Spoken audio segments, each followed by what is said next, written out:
You got killed by Rust Break the Listless. What? You got killed by a listless slime. You got killed by a Oh. depressed and morbid slime. You know that probably feels pretty awful.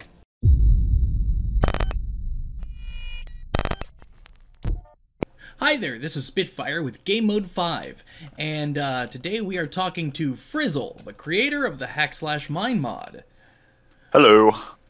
Now, if you're not familiar with Hack/Mine mod, it is a hack and slash style game where you level up like a lot of RPGs and things like that. There's a great area system, lots of new mobs, new biomes, and possibly in the future a new dimension. Woo! Woohoo! Now, this is a mod that's been around since what, last April? Is that right, Frizzle? Yeah, last or even before then. I mean, it got popular around last April, but I've been working on it, months beforehand. Maybe even like half a year beforehand, I want to say.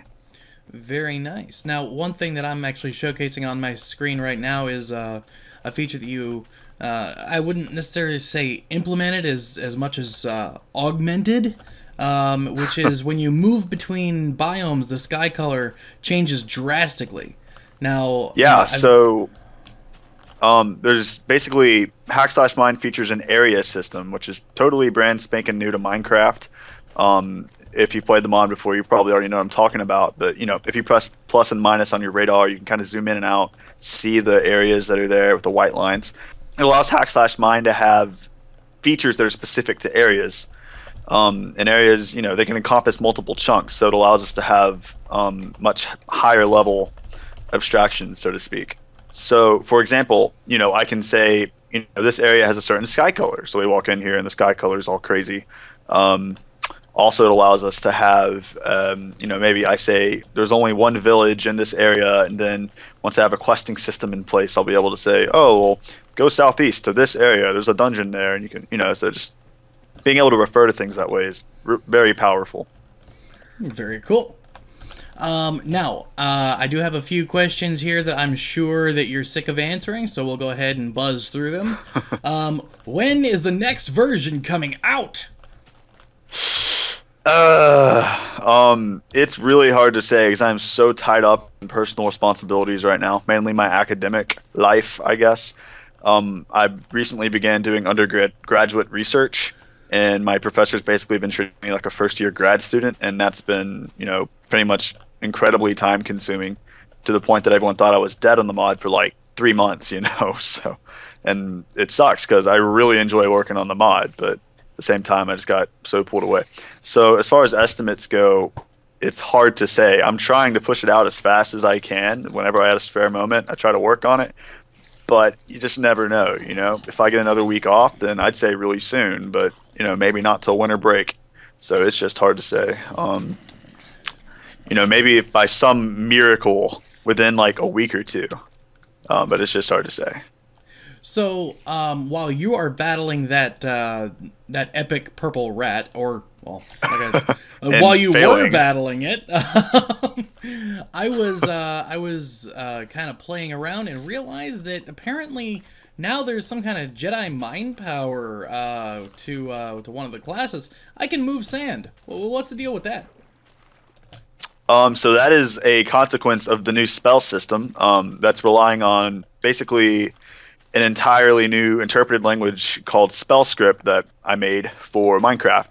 So the premise is basically that now the spells are relying on a scripting language that users will be able to use themselves at some point. So this is pretty freaking powerful.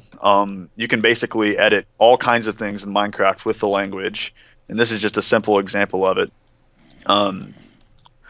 So one it's kind of hard to demonstrate because right now the spells aren't entirely working in server multiplayer.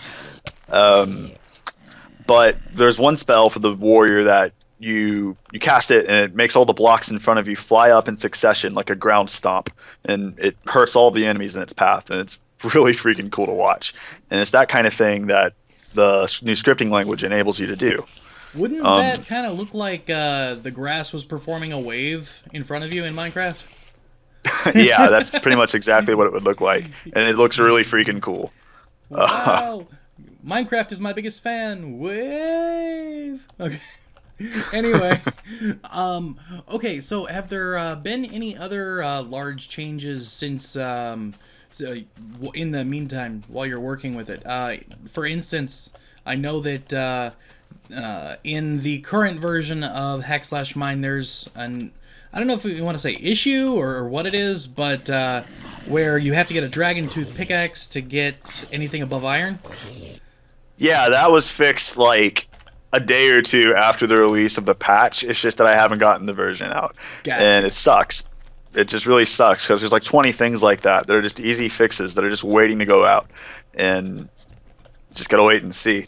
That's one of the reasons I'm so antsy to get this out, because there's just so many things like that that are better.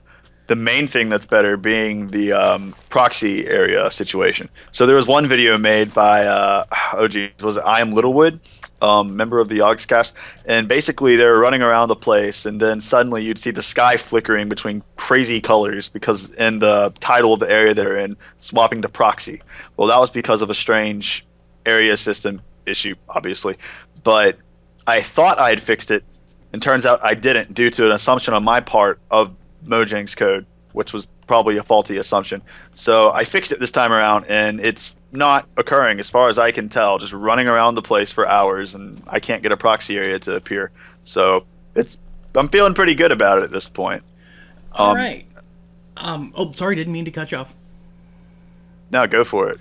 Now, as far as mobs, now I have to ask you, even though I think I know the answer to this question, what's your favorite mob here in Hack/Mine? Favorite mob in Hack/Mine? That's a tough one. Picking favorites is always tough. But if I had to choose,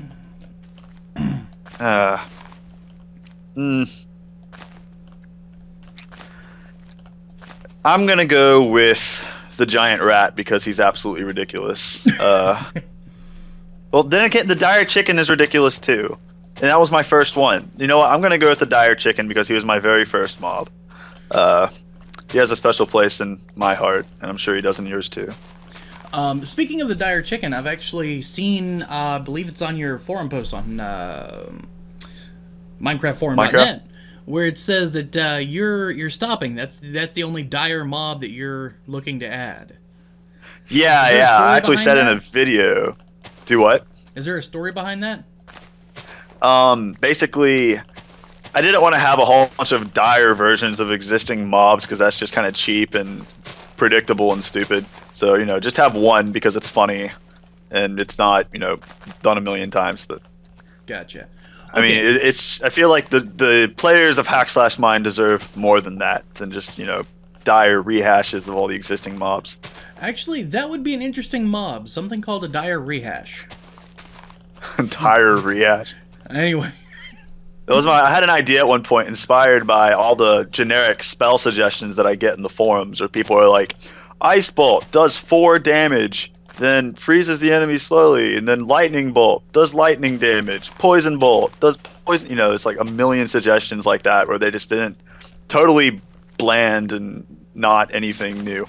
And I was like, maybe I should just add a gray sphere of energy and call it generic bolt. Seemed rather appropriate, to make that like the core ability of the mage. The predictable spell makes it night eventually. Okay. The predictable spell of damage. Okay, moving on. Now, we asked you about your favorite Hack/Mine mob. What about your favorite mob from other games? Or not other games, other mods, Minecraft mods. From other mods? It's a good one. I don't know about mobs. I mean, I do have a... Was that you? Did you just hit me? Maybe. It's not very nice. Anyway, your favorite mod or mob? I don't know about a favorite mob, but I do have a favorite animal in general. I'm gonna say probably the birds from Mo Creatures, just because they look so natural and they're just great. They really make Minecraft kind of pop out at you. It's a lot of depth. Oh. The AI for them seems to be good. Just the way that they fly around the place. It's It's awe-inspiring. Speaking of awe-inspiring and Mo creatures and whatnot, now your mod pack, or your mod rather, has been added to the Aegis launcher, which makes it the second launcher you're a part of. How does that make you feel? Makes me feel pretty good. Makes me feel warm and fuzzy inside. I'm not really too familiar with all the details of the Aegis launcher. And I know getting into the Technic launcher, it was just a huge deal, and I'm incredibly thankful to those guys for putting it in there and, you know, giving the heads up to the Yogscast so they could actually make those videos. That was incredible. As for the Aegis launcher, I'm not really familiar with any details on it, so I can't really say. Yeah, that's fair enough.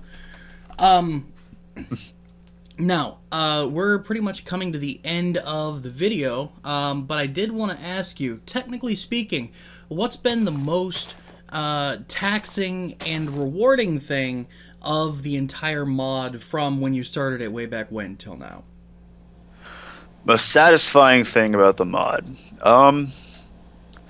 I don't know. Getting the video reviews was pretty darn satisfying. I giggle like a schoolgirl with each and every one, no matter, you know, who's doing the review. But as far as mostly on the technical aspect.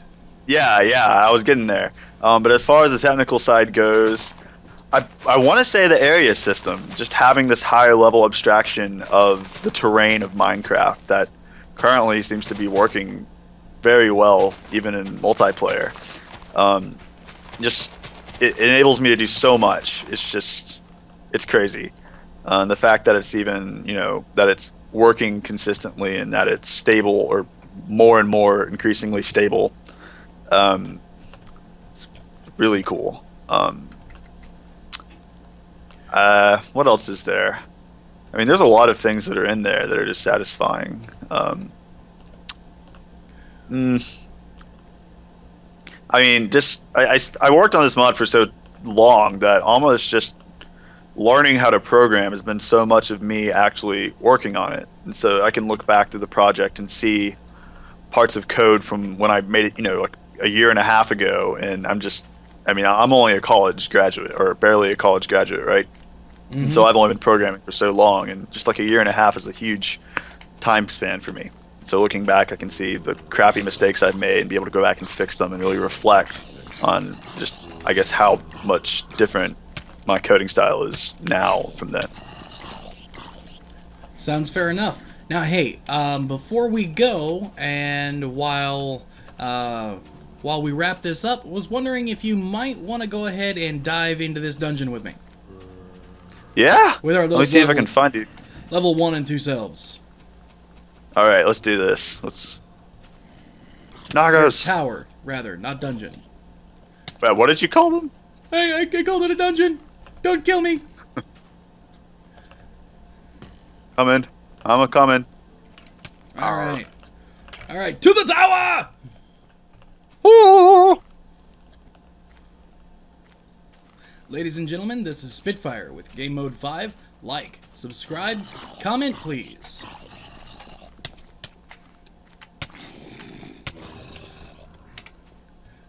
I'm almost level 2, or the second level. Oh, I'm already level 2. You slowpoke. No, I meant the second level of the tower. Oh. No, go away, Well, geez, you just ran past these mobs, didn't you lazy bum? Yes, I did, because that's the only way I'm gonna make it. Now I'm about to die. You know you're gonna die if you ever, even if you get up to the top and you come back down, you just die. Spoil sport. That's what you get for being lazy. You got killed by Rustbreak the Listless. What? You got killed by a listless slime. Oh. You got killed by a depressed and morbid slime. You know that probably feels pretty awful.